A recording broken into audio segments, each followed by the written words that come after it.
તો બીજી બાજુ વાત કરીએ આપણે તો સુરતના લિંબાયત વિસ્તારના શાંતિનગરમાં થયેલા ફાયરિંગ કેસમાં એક આરોપીની ધરપકડ બાદ હવે પોલીસે ઘટના સ્થળે પહોંચી રિકન્સ્ટ્રક્શન હાથ ધર્યું છે। જૂની અદાવતમાં લગ્ન પ્રસંગ દરમિયાન થયેલા હુમલાએ શહેરમાં ચકચાર મચાવી હતી। સુરતના લિંબાયત વિસ્તારમાં 19 ફેબ્રુઆરીની રાત્રે યોગેશ મારવાડીના દીકરાના લગ્ન પ્રસંગે હલ્દી કાર્યક્રમ ચાલી રહ્યો હતો અને તે દરમિયાન જયેશ ઉર્ફે બારકુ પાટીલ અને તેના સાથી સૂરજ ઉર્ફે ભવંડરે જાહેરમાં ફાયરિંગ કર્યું હતું।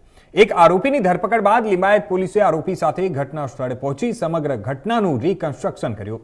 આરોપીને સાથે રાખી પોલીસે બતાવ્યો કે કેવી રીતે તે લગ્ન મંડપ સુધી પહોંચ્યો, કેવી રીતે પિન્ટુ સાથે બોલાચાલી થઈ અને કઈ જગ્યાએ ઊભા રહી ફાયરિંગ કરવામાં આવ્યું। પોલીસે ઘટના દરમિયાન ઉપયોગમાં લેવાયેલો હથિયાર અને આરોપીના હિલચાલ અંગે વિગતવાર તપાસ હાથ ધરી છે। પોલીસે આરોપીની જાહેરમાં શાન ઠેકાણે લાવી છે। આરોપી જાહેરમાં બધાની હાથ જોડી માફી માંગતો નજરે પડ્યો છે। હાલ પોલીસે વધુ આરોપીઓની શોધખોળ શરૂ કરી છે।